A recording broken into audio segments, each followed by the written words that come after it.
ప్రభుత్వ బకాయిల మీద రాణి రుద్రమదేవి చేసిన వ్యాఖ్యలను సిరిసిల్ల కాంగ్రెస్ పార్టీ పక్షాన ఖండించడం జరిగినది.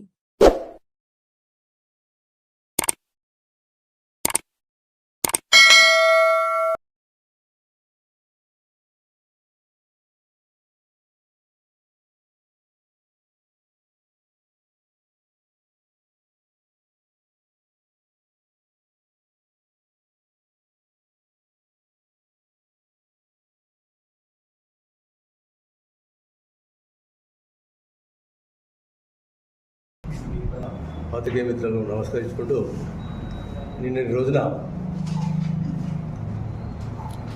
రాణి రుద్రమదేవి గారు కర్నూలులో ప్రెస్ మీట్లో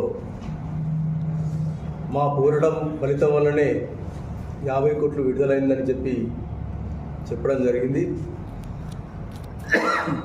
మా ఎంపీ గారు బండి సంజయ్ కృషి ఫలితమే అనుకుంటూ మాట్లాడడం జరిగింది.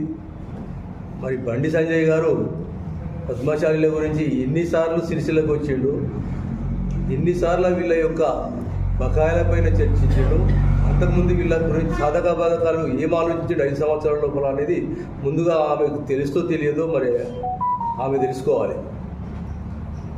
మా యొక్క మంత్రివర్యులు విప్ గారు, మా ఇన్ఛార్జ్ మహేందర్ రెడ్డి గారు ఒక 3-4 పర్యాయాలు ముఖ్యమంత్రి గారితో, టెక్స్టైల్ శాఖ మంత్రితో, అలాగే డిప్యూటీ మంత్రి బట్టి విక్రమార్క గారితో కలిసి చర్చించి 50 కోట్లు రావడానికి మొత్తము డబ్బు రావడానికి కృషి చేశారు. అందులో భాగంగా మొదటి 50 కోట్లు రావడం జరిగింది. కానీ మీరు చేసినటువంటి కృషి ఏమాత్రం శూన్యం. మీరు అసలు మీకు చిత్తశుద్ధి ఉన్నట్టయితే బండి సంజయ్ గారికి ఇక్కడ టెక్స్టైల్ పార్కు అనౌన్స్మెంట్ చేసింది కేంద్ర ప్రభుత్వం గతంలో. ఆనాడే మా మంత్రి గారు ఆ రోజు మంత్రి గారుగా లేకున్న సమయంలోనే బండి సంజయ్ గారికి ఛాలెంజ్ చేశారు, ఒకవేళ నీకు దమ్మున్నట్టయితే ఆ పార్కు టెక్స్టైల్ పార్కును కేంద్ర ప్రభుత్వం ప్రకటించిన దాన్ని సిరిసిల్లకు తేవాలని. కానీ నువ్వు దాని గురించి ఏనాడు మాట్లాడలేదు, ఏనాడు పట్టించుకోలేదు. పైగా ఈరోజు మా యొక్క మంత్రివర్యుల కృషి ఫలితంగా, మా ఇన్ఛార్జ్ కృషి ఫలితంగా, మా విప్ కృషి ఫలితంగా వచ్చినటువంటి దాన్ని మీరు పేరు పెట్టుకుంటారు. ఏదైతే గడ్డివం మీద కుక్క కూర్చుంటుందో గడ్డి తినకుండా ఆ పద్ధతిలో ఉంది ఇది. సరే మీరు ఆలోచించుకోవాలి, కేంద్రం నుంచి పద్మశాలీల గురించి, చేనేత గురించి ఎంత ఫండ్స్ ఏమైనా తెచ్చినావా? SDF ఫండ్స్ ఏమైనా తెచ్చినావా? ఇంకా ఇన్సూరెన్స్ ఏమన్నా దాని గురించి ఆలోచించినావా? ముందు గమనించాలి. మీరు గమనించి మేము తెచ్చినామని గొప్పలు చెప్పుకోవడం కాదు, పని చేసి చూపెట్టాలి. కాబట్టి దయచేసి ఇలాంటి విమర్శలు. ఇక్కడ స్థానికేతర ఎమ్మెల్యేలు పోటీ చేసింది. ఈ సిరిసిల్ల గురించి ఏమాత్రం అవగాహన లేని ఆమె వరంగల్ నుంచి వచ్చి ఇక్కడ ఎమ్మెల్యేగా పోటీ చేసి ఇక్కడ పోటీ చేసింది. అటువంటి వ్యక్తి ఇక్కడ పద్మశాల గురించి ఏమని తెలిసి మాట్లాడుతుంది? మొన్నోసారి మాట్లాడింది. ఇప్పుడు వరంగల్, కరీంనగర్లో అక్కడిక్కడ ప్రెస్ మీట్ పెట్టుకుని మాట్లాడుతూ ఉంటుంది. ఇక్కడ వర్గాలకు ఏం జరుగుతుంది, ఆశ్రమాలకు ఏం జరుగుతుంది? ఎప్పుడు వచ్చి మందలు ఇచ్చిందా? అంతకుముందు వచ్చిందా? ఇప్పుడు వచ్చిందా? ఎమ్మెల్యే పోటీ చేసి ఓడిపోయిన తర్వాత ఇంతవరకు ఎప్పుడు రాలే. మీకు ఇక్కడ పద్మశాల గురించి కానీ దేని గురించి మాట్లాడే అర్హతనే లేదు. ఎందుకంటే పద్మశాలకు ఏదైనా చేసిందంటే ఇంతకుముందు అప్పుడు వైఎస్ రాజశేఖర్ ఉన్నప్పుడు మేము అంత్యోదయ కార్డులు ఇచ్చినాం, ఇందిరమ్మ ఇండ్లు ఇచ్చినాం, రాజనగర్ ఇల్లు ఇచ్చినాం. ఇలా చాలా కార్యక్రమం మేము చేసాం తప్ప ఇప్పుడు బీఆర్ఎస్ ప్రభుత్వం ఏం చేయలేదు, ఇప్పుడు బీజేపీ ప్రభుత్వం ఏం చేయలేదు. నిజంగా బండి సంజయ్కి శిశువుల ప్రేమ ఉంటే అప్పుడు ఏం పథకాలు చేసిండు? అప్పుడు ఎంపీగా ఉన్నప్పుడు ఎంపీ గారు మన పొన్నం ప్రభాకర్ గారు ఇక్కడ పాస్పోర్ట్ ఆఫీస్ తీసుకొచ్చిండు, రైల్వే తీసుకొచ్చిండు, కేవీ స్కూల్ తీసుకొచ్చిండు. పద్మశాలకు అక్కడ పద్మశాలను గుర్తించిండు. అప్పుడు బీసీ నాయకులుగా పద్మశాలందరూ గుర్తించి వాళ్ళకి ఏం అవసరమో అవన్నీ ఎప్పుడు ఆ సంవత్సరం నెలకు 2-3 సార్లు వస్తుండే ఎంపీగా ఉన్నప్పుడు. బండి సంజయ్ అంటాడు ఎన్నిసార్లు వచ్చాము సిటీలకు ఎంపీగా ఉన్నప్పుడు? ఎప్పుడు రాని ఆయన ఇప్పుడు ఓన్లీ ఎలక్షన్ దృష్టి పెట్టుకుని వస్తుండే తప్ప ఇదేం కాదు. ఇక్కడ సిట్ల కాడ ఎవరు ఓట్లేరు. ఎందుకంటే పద్మశాలి అందరూ ఐక్యంగా ఉన్నారు.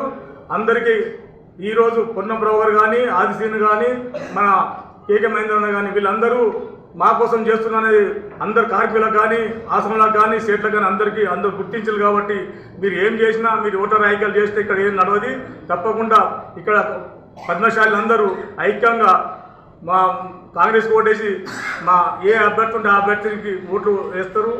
మేము గెలుస్తామని ఈ సందర్భంగా తెలియజేస్తున్నాం.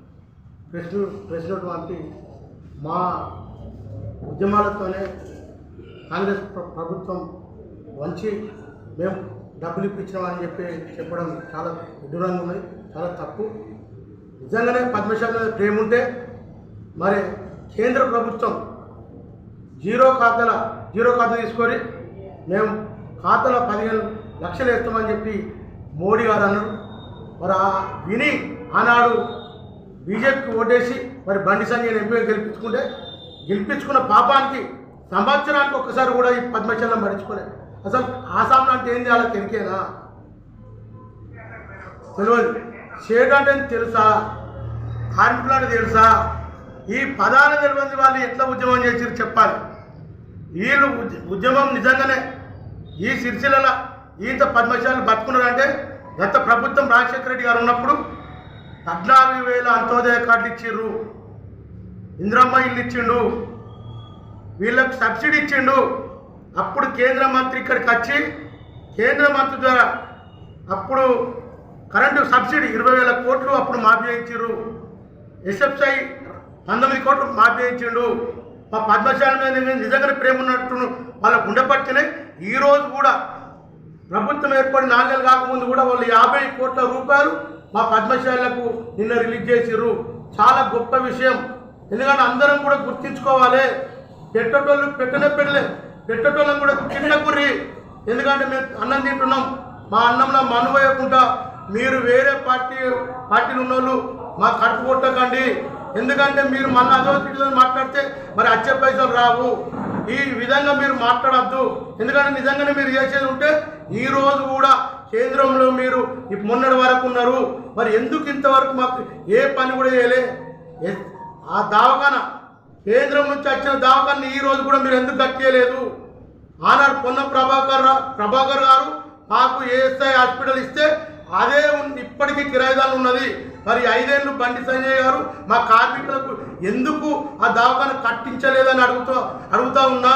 మరి సిరిసిల్ల కాడ ఈ రోజు ఓట్ల కోసం వచ్చి ఈ పద్మశాలకు మేము చేస్తున్నాము అనుడు తప్పు. నిజంగానే చేసినట్టయితే ఎక్కడ చేసిండు? ఏ పేపర్లో ఎల్లా కూడా ఉద్యమం కనిపించలేదు. మరి మేము తిరిగినవి చూపిస్తాము.